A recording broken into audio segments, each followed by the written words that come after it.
Updates on the Mos Def and Drake situation.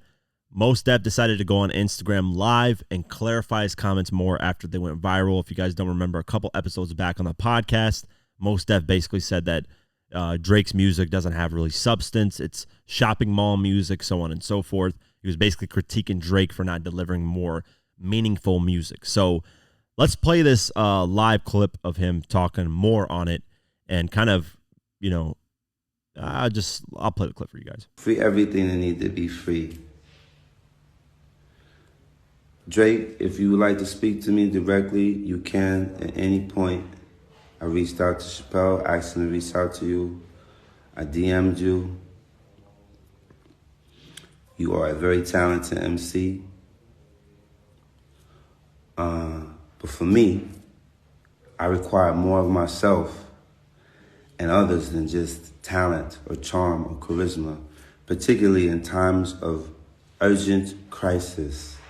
And what I would like to see in terms of creators or creative people in the world as it relates to our culture is for people to connect with us beyond the jukebox or the dance floor.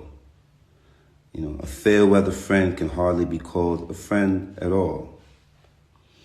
The people who party with you, that's cool, but will they show up if you're at the triage? I agree. And this is not specific to Drake because I don't want Drake to get the main backlash for this. I do think a lot of hip-hop artists need to have more substance in their music because that's how you get legendary artists. And here's a perfect example that just recently happened. Tupac. Who was he as an artist? Not only was he a hip-hop artist, he was a great hip-hop artist, but he was philanthropy. He was speaking out. He was always talking about things going wrong in the world, society. He has so many quotes. They got money for war but can't feed the poor. He's got so many lines. He always spoke out against injustices, always had something to say about the wrongdoings of police officers, people, government, corrupt, whatever the case may be. He always spoke out on things. And that's what made him, that's what cemented Tupac in a legendary status, because what happens always is those interviews always get brought up. Those quotes get brought up. And that's what's going to happen to Nipsey as time goes on. You guys are going to see. This is why Nipsey's impact, people are like, how are people going this crazy over Nipsey passing away? I remember when he passed away, he got killed. People were like, why is this, where was all his support before? And yeah, when he was alive, he wasn't that big of an artist. He wasn't selling insane units. He wasn't having #1 records. But it was what he was saying in interviews, the message that he had, the message in the music. That's going to live way past Nipsey. And that's the same thing with Tupac. And here is proof. This just recently happened. This is proof. Tupac beats out Jay-Z, Nas, and more as All Eyes on Me reaches a new milestone. Look at this. This is crazy. Tupac's All Eyes on Me just became the first album from 1996 to reach 3 billion streams on Spotify. No other album from 1996 has even reached 2 billion. Think about that. Other albums from 1996, that specific year, every album that's ever dropped in 1996, from hip-hop to pop to whatever, has never reached over 2 billion. Tupac's All Eyes on Me is about to reach 3 billion. The reason why is because of the messages, how he was as a person. He's always going to be relevant for all these years to come on by. People are still forever talking about Tupac because of his messaging, the way, how he was as a person, not just with the music, but outside of the music. And that's the thing with Drake, and I think what Mos Def here, and Yasin Bey, whatever you want to call him, I think what he's talking about here, because that interview where Mos Def was talking about Drake's shopping mall music, that's the clip that went viral. But in the interview, who's talking about what's going on with Palestine and Israel and genocide, mass genocide being committed. Congo, what's going on, mass genocide is being committed. There's so much stuff happening in the world where people are getting killed, slaughtered. And these artists with these huge platforms, they decide not to talk about it because they're worried about their brand deals. They're worried about alienating people. This is why Tupac will forever be legendary. This is why Eminem, because we forget Eminem has spoken out on a lot of things as well. Dude, he was against George Bush, Iraq war, all that stuff that was going on. You can hear it all on the Eminem show. You can hear it on Encore, especially Encore. You can hear it on a lot of these projects. Even the album that everybody hated, The Revival. He was still speaking on a lot of, issues that were going on, and not only in America, but in the world. And that's what made Eminem, that stamps Eminem, A lot of artists that don't, like, that's one thing I wish about 50's career. I wish he had more records like that. Like, he had records that would touch you, like Mini Man. Like, that's something that you could, like records like, but he just never had those, like, real, like, speaking out on things. He never really did, spoke out. Even in my country, when he went to, I mentioned in my documentary, when he went to go perform in Kosovo, and Kosovo got their independence, my country, they got their independence. They asked him, you're the first artist to come since our independence, blah, blah, blah. He's like, I have nothing to do with that. He's like, I'm just here to perform.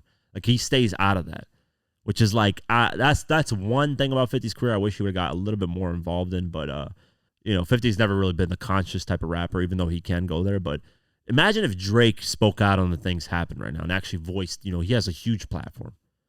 That's what's lacking in a lot of these artists.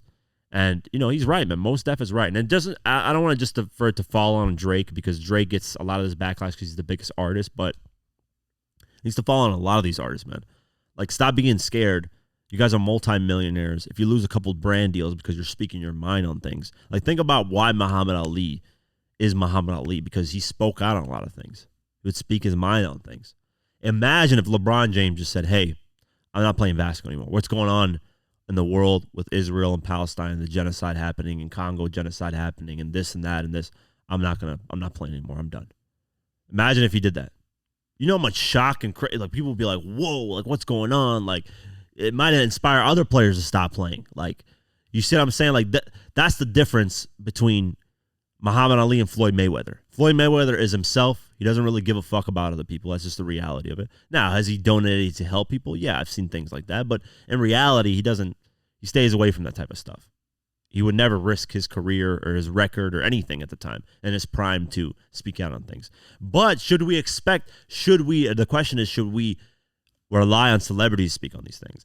I think if I reach the status of any celebrity that's really big, I would speak out on things, because I can't be naive to things that's going on in the world and then just kind of, be like, it is what it is. I got my money. I'm good. My family's good.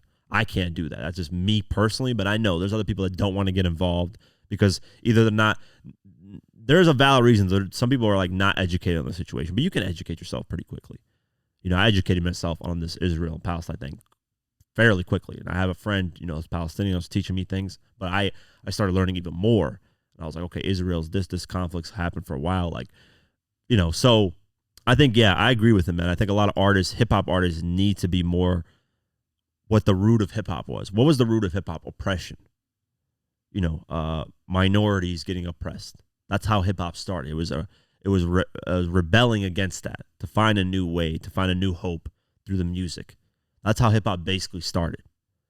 And it's lost that roots. It's lost that a long time ago. And it's unfortunate, man. There's still a couple artists that do that, like Kendrick Lamar has his things, and J. Cole, but there's a few that do that. I can't off the top of my head remember, but yeah, that's why Tupac's got 3 billion streams on All Eyes on Me, and beating everybody else out. 3 billion, mind you. This is in 1996. This album came out and has 3 billion streams. If that doesn't tell you Tupac's forever gonna live on, I don't know what else will, man. So I agree with him on here, man. But I just wanted to talk about it, and hopefully, Drake reach out to him, and maybe this implants a seed in Drake's head.